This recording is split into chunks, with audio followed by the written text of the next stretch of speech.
جناب صدر، معزز علماء کرام اور آج کی مجلس میں تشریف لائے ہوئے دینی تعلیمی بورڈ جمعیت علماء مہاراشٹر کے صدر، جنرل سیکریٹری، ممبران مجلس عاملہ اور جمعیت علماء مراٹھواڑے کے منتظمہ کے اراکین، ہم اور آپ جمعیت علماء کی دعوت پر یہاں حاضر ہوئے ہیں۔ اولاً تو میں مختصر سے وقت میں یہ بتلاؤں کہ یہ تنظیم کب کیوں قائم ہوئی، کیا خدمات تھی اور آج اس کی ملت کو کتنی زیادہ ضرورت ہے۔ یہ قائم تو اس وقت ہوئی تھی جب حضرت شیخ الہند رحمۃ اللہ علیہ ملک کی آزادی کی خاطر ریشمی رومال تحریک کو برپا کرنے کی پاداش میں مکے سے گرفتار کر کے مالٹا جزیرے میں قید کر دیے گئے، اور حضرت شیخ الہند کے خدام شاگرد جو ہندوستان کے اندر موجود تھے وہ اس تحریک کو مسلسل آگے بڑھا رہے تھے۔ حضرت شیخ الہند کے ہندوستان آنے کے وقت حضرت کے شاگردوں نے حضرت کی اجازت، ان کی ایما پر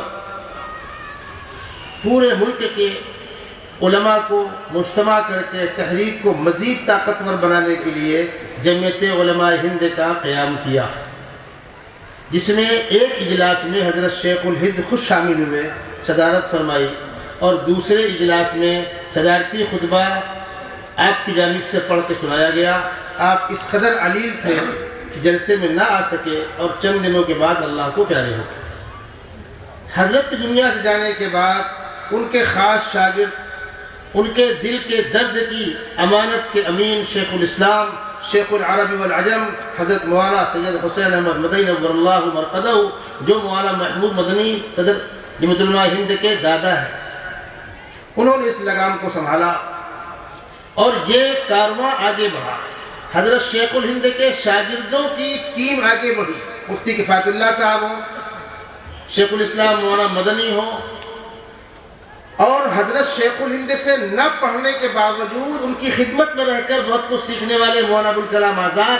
مولانا ابوالکلام آزاد دارالعلوم دیوبند پڑھے ہوئے نہیں ہیں، لیکن حضرت شیخ الہند کے بہت قریب تھے۔ رفیع احمد قدوائی، ڈاکٹر اجمل، ڈاکٹر مختار حکیم اجمل، ڈاکٹر مختار انصاری، یہ ٹیم تھی حضرت شیخ الہند کے چہیتوں کی۔ کارواں کو آگے بڑھایا گیا۔ قصہ مختصر، ملک آزاد ہوا۔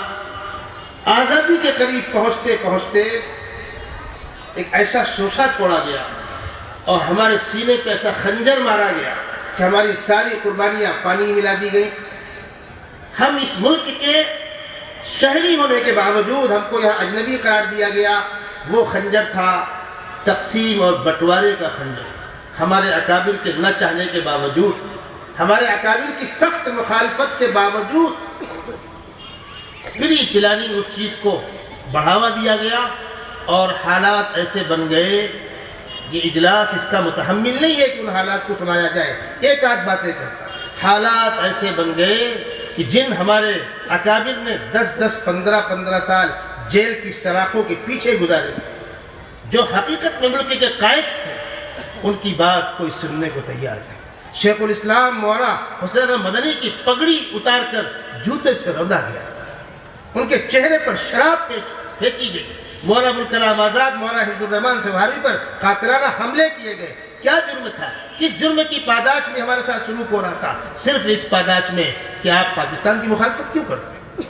ہمارے اکابر یہ کہتے تھے، دو مت بناؤ، ایک رہنے دو۔ اس لیے کہ آپ جس کو بنا کر الگ ہونے جا رہے تھے وہ تو پہلے سے آپ کا اکثریت کا علاقہ تھا۔ کیا پایا آپ نے؟ اس کو الگ کر کے باقی لوگوں کے لیے آپ نے وہ مصیبتیں، وہ مسائل کھڑے کر دیے جو نسل در نسل ہم اور آپ بھگت رہے۔ مولانا ابوالکلام آزاد نے دلی کے پلیٹ فارم پر ملک چھوڑ کر جانے والے قافلے سے خطاب کیا۔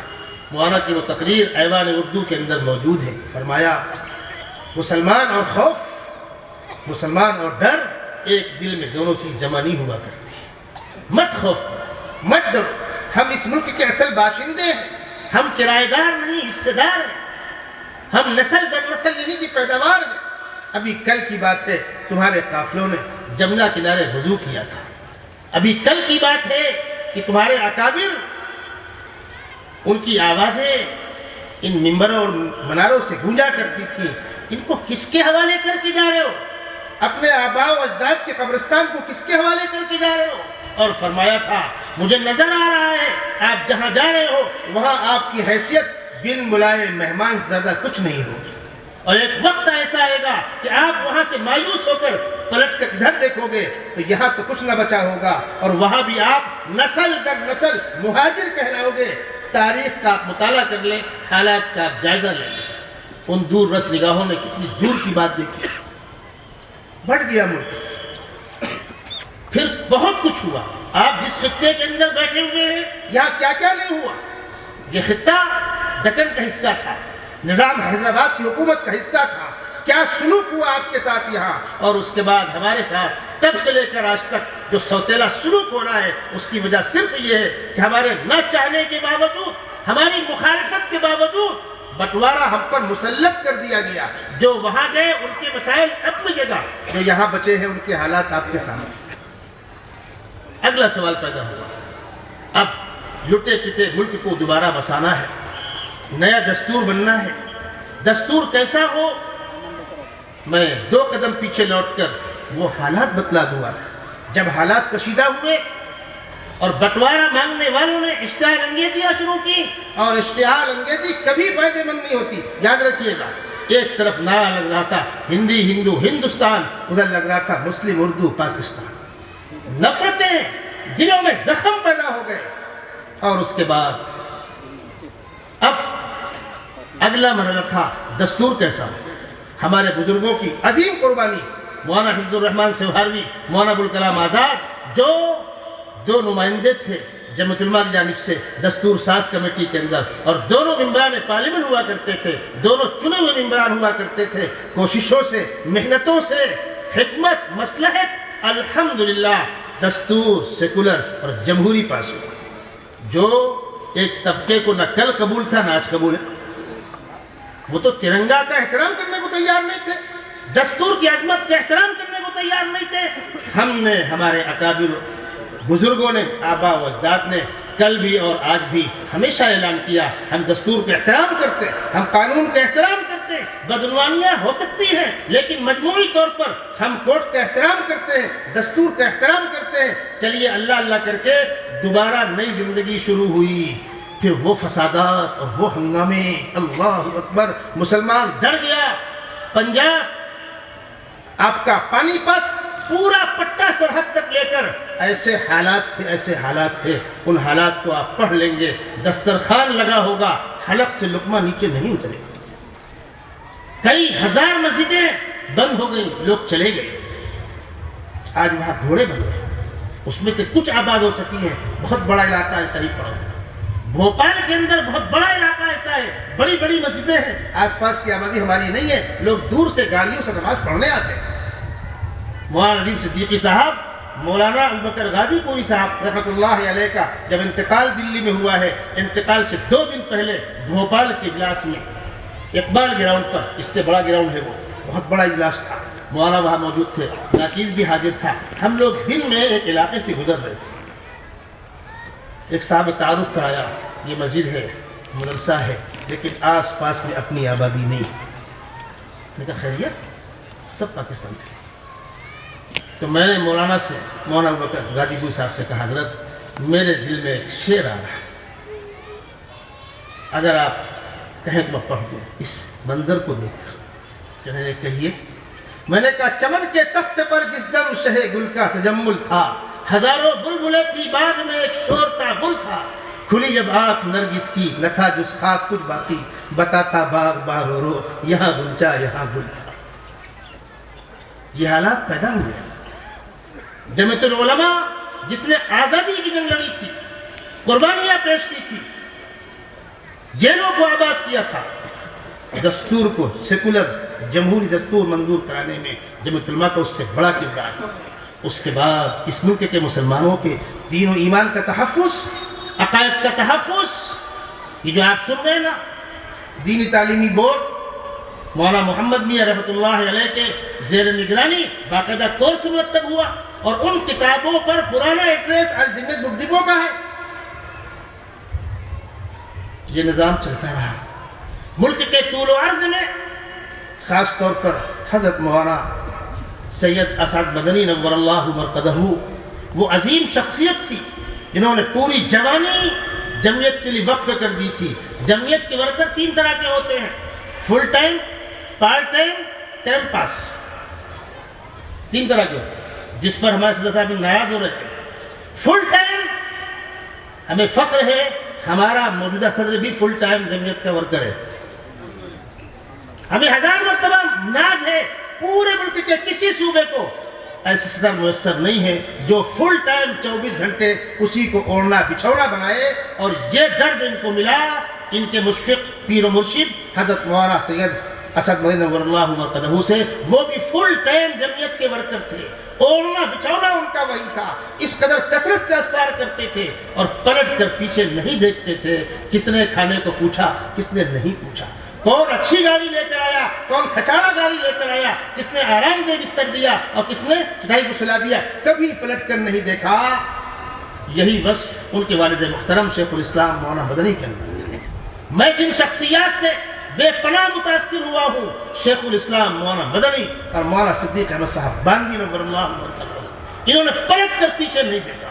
کس نے دعا دی، کس نے گالی دی، اس کی پرواہ کبھی نہیں کی، چلا کارواں آگے، پلٹ کر پیچھے کون بھوکتا ہے اس کو بھوکنے دو۔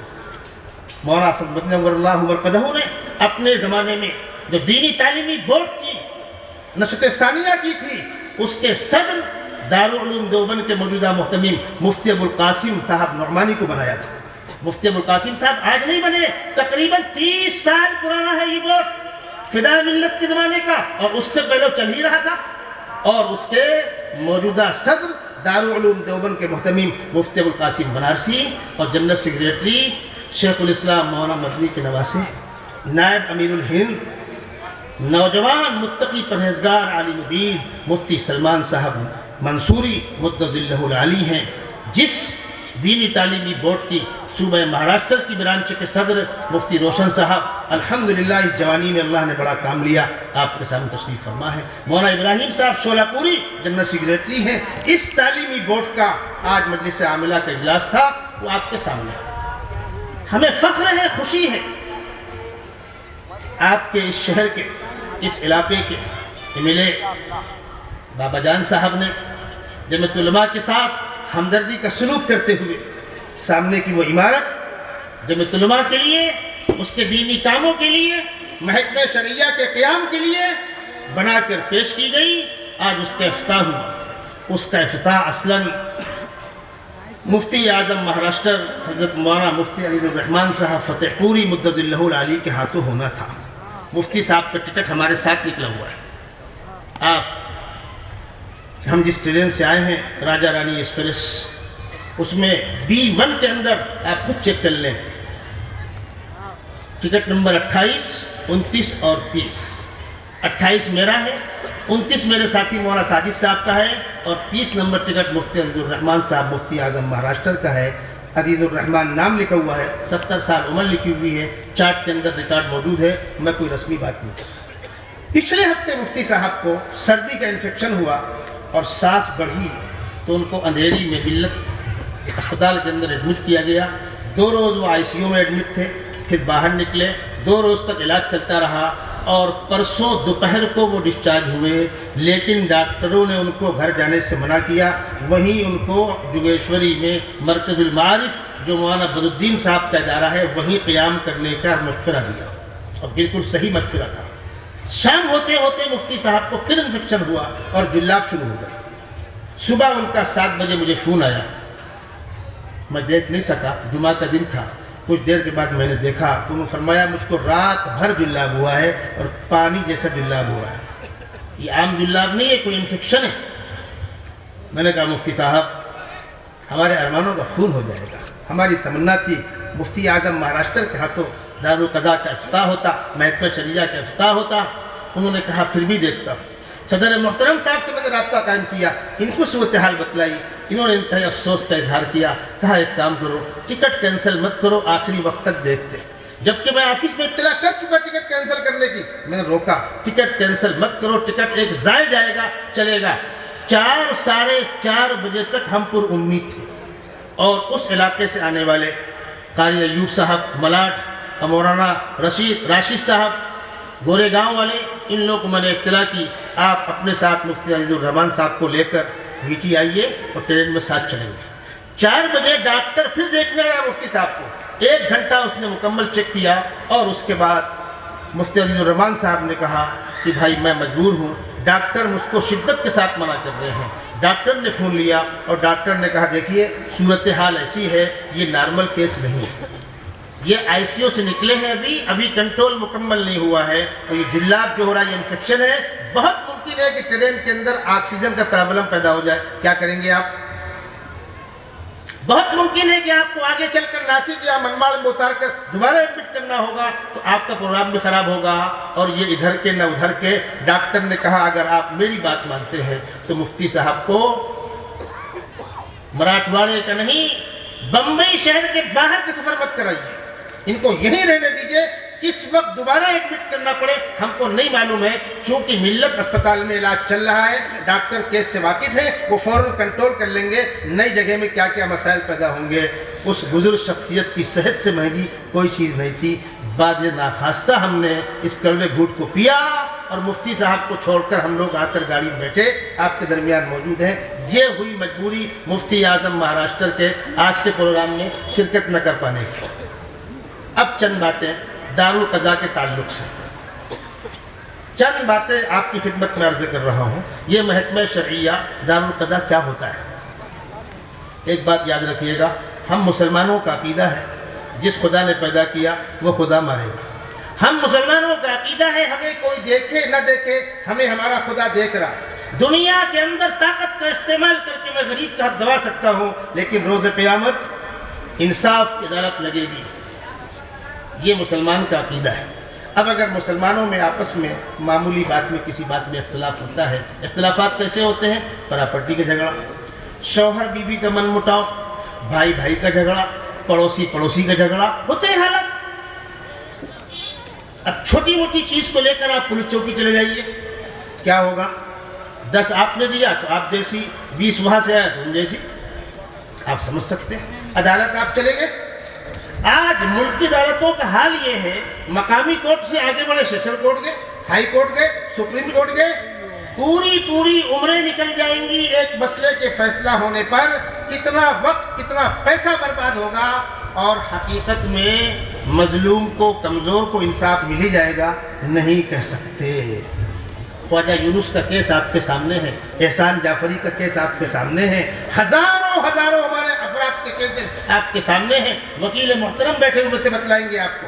ان جھمیلوں سے بچا کر، پولیس چوکی سے بچا کر، عدالتوں کے چکر لگانے سے بچا کر کے، دونوں فریق کو بیٹھال کر سمجھا کر محبت کے ماحول میں مسئلہ حل کیا جائے گا۔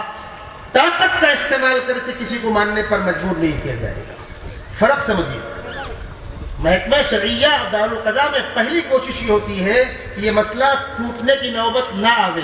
اگر شوہر بیوی کا اختلاف ہے تو عام طور پر وہ اختلاف کسی غلط فہمی پر مبنی ہوتا ہے۔ شوہر کو شکایت ہوتی ہے کہ میری بات سنتی نہیں، بیوی کو شکایت ہوتی ہے مجھ پر دھیان دیتے نہیں، جھگڑے شروع یہاں سے ہوتے ہیں، پھر گھر برباد ہوتا ہے۔ اگر سمجھدار ذمہ دار عالم دین بیٹھال کر غلط فہمی کا ازالہ کر دے، اور دنیا کی تکلیف کے برداشت کرنے پر، اپنے حق کو چھوڑنے پر اللہ کے یہاں کتنا بڑا اجر ملنے والا ہے، یہ بات سمجھا دے تو بڑے مسئلے حل ہو جاتے ہیں۔ میں آپ کو واقعہ سناؤں، حضرت مولانا ذوالفقار صاحب مدظلہ العالی، جو اس وقت عالم اسلام کی بڑی شخصیت ہے اور اس موضوع پر بہت سی ان کی تقریریں ہیں، انہوں نے ایک واقعہ لکھا بنگلور پر۔ ایک جوڑا ہے، شوہر بیوی، دونوں سرکاری ملازم ہیں، 1.5 لاکھ 2 لاکھ پگار اس کی ہے، 1.5 لاکھ 2 لاکھ پگار اس کی ہے، بنگلے میں رہتے ہیں، نوکرانیاں کام کرتی ہیں، یہ اپنی گاڑی سے الگ جاتے آتے ہیں، وہ اپنی گاڑی سے الگ جاتے آتے ہیں۔ شادی ہوئی ہے، ابھی اولاد نہیں ہوئی ہے، اور دونوں معزز گھرانے کے افراد ہیں، اور آپس کے اختلاف کا یہ عالم ہے۔ جب رات میں شوہر آتا ہے تو باہر سے چابی لگا کے تالا کھولتا ہے، اپنے روم میں چلا جاتا ہے، بیوی پلٹ کر پوچھتی بھی نہیں کھانا کھاؤ گے کہ نہیں کھاؤ گے، وہاں جو رکھا ہوا ہے ٹھنڈا گرم کھا کے سو گئے، اور صبح اٹھے، کپڑے ٹگے ہوئے دھلے ہوئے، نہایا، کپڑے پہن لیے، پرانے کپڑے اتار دیے، نوکرانی دھل دے گی، آپس میں شوہر بیوی میں کوئی بات نہیں۔ دونوں خاندان سمجھا بجھا کر تھک گئے، ہاتھ جوڑ کر معافی مانگ کر تھک گئے، ان میں آپس میں بننے کو تیار نہیں، اور طلاق نامہ ٹائپ ہو کر رکھا ہوا ہے، صرف سائن ہونے کی دیر ہے، نہ یہ دبنے کو تیار نہ وہ دبنے کو تیار۔ یہ نوجوان حضرت معاذ ذوالفقار صاحب کے پاس آیا، حضرت ہمارا فیملی کا مسئلہ یہ ہے، آپ دعا کریں اللہ آسان کرے، میں تو نہیں چاہ رہا لیکن حالات نبھنے کے نہیں ہیں۔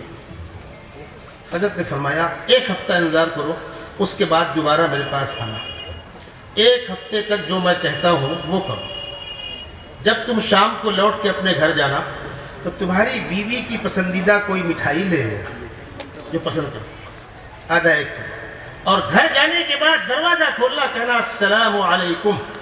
گھر میں داخل ہونے کا ادب ہے السلام علیکم، گھر میں کوئی نہ ہو تب بھی کہو السلام علیکم، فرشتے جواب دیتے ہیں، گھر کے خیر و برکت کا ذریعہ ہوتا ہے۔ دروازہ کھولا، اندر داخل ہوئے، میڈم السلام علیکم، وہ تو جاگ رہی تھی، اس نے کہا وعلیکم السلام، خیریت تو ہے، آج کچھ ماجرا بدلا بدلا دکھ رہا ہے، اچھے ہیں آپ؟ اس نے کہا میڈم میں تمہارے لیے دیکھو تمہاری من پسند مٹھائی لایا ہوں۔ اچھا، اٹھ کے کھڑی ہو گئی، مٹھائی لیا اور کہا آپ بیٹھیے میں کھانا گرم کر دیتی ہوں۔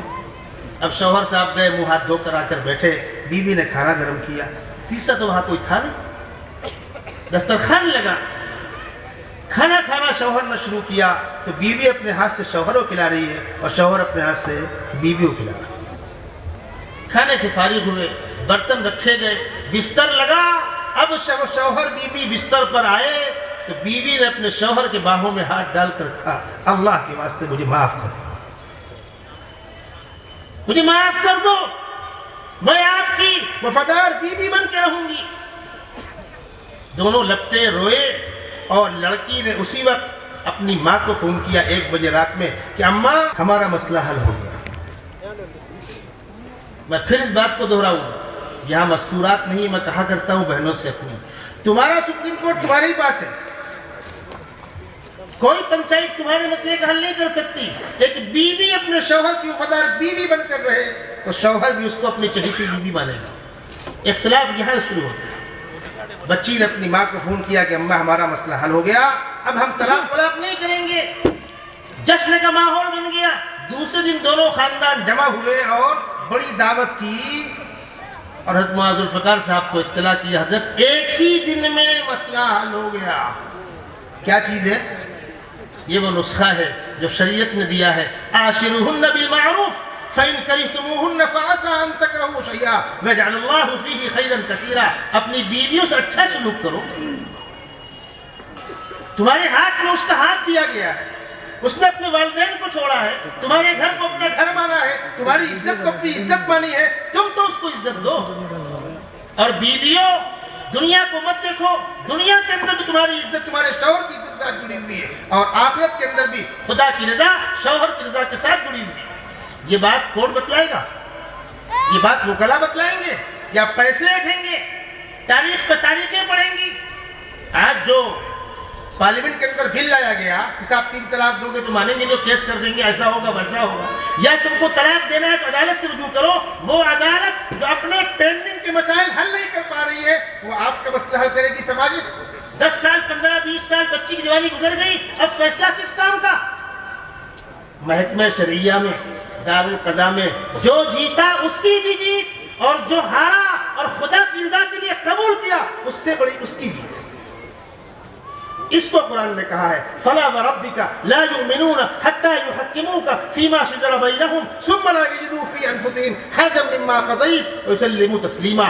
یہ ہے دارالقضاء اور محکمہ شرعیہ۔ میں مبارکباد دوں گا ہمارے MLC صاحب بابا جانی صاحب کو، میری آپ کی سر پہلی ملاقات ہے، لیکن ہمارا سر فخر سے بلند ہوا کہ ہمارے علاقے کے ایک MLA ایسے بھی ہیں جو سماجی کاموں کے ساتھ ساتھ دینی خدمات میں بھی آپ کا حصہ اور تعاون ہے۔ اللہ آپ کو، آپ کے پریوار کو ہمیشہ اچھا رکھے، اور یہ جب تک قائم رہے گا ہم اور آپ آج کل نہیں رہیں گے، لیکن اس کا فیض تو باقی رہے گا، اس کا فائدہ امت کو پہنچتا رہے گا، ہماری آپ کی قبروں میں اس کا حصہ پہنچتا رہے گا۔ اللہ آپ کو اس کا بہتر سے بہتر صلہ عطا فرمائے۔ اور جمعیت علماء مہاراشٹر کے صدر فخر مہاراشٹر، جن پر ہم کو 1000 مرتبہ ناز ہے، مولانا ندیم صدیقی صاحب، میں آپ کو مبارکباد دوں گا۔ اس وقت صوبہ مہاراشٹر کی جمعیت علماء جتنی مضبوط ہے، پورے ملک کی کوئی اکائی اور کوئی برانچ اتنی مضبوط نہیں.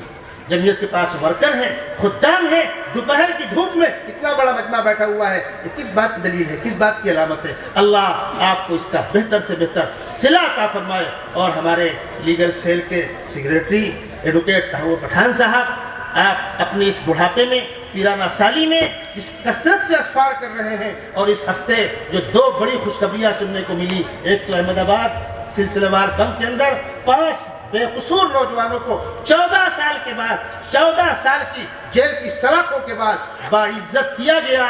اس کا صحرا آپ کو، جمعیت علماء مہاراشٹر کے صدر اور جمعیت علماء دلی کے صدر مولانا محمد مدنی اور پوری تنظیم کے تمام ذمہ داروں کو اور تمام ورکروں کو جاتا ہے. اور اس کے ساتھ ساتھ گزشتہ کل جو آپ نے فتح پور ضلع کے ڈاکٹر عمر گوتم صاحب کی ضمانت کے لیے کوشش کی اور الحمدللہ وہ ضمانت منظور ہوئی، پورا ملک جھوم گیا. جس طرح اس ایک مسکان بچی کے 2 جملوں نے ایک لہر، خوشی کی لہر دوڑا دی تھی حوصلہ مند نوجوانوں کے اندر، آپ کی اس پیروی نے ملت اسلامیہ کے حوصلوں کو بلندی عطا فرمائی ہے. میں آپ کو سلام کرتا ہوں اور اپنی بات یہیں پر ختم کرتا ہوں. السلام علیکم ورحمۃ اللہ وبرکاتہ.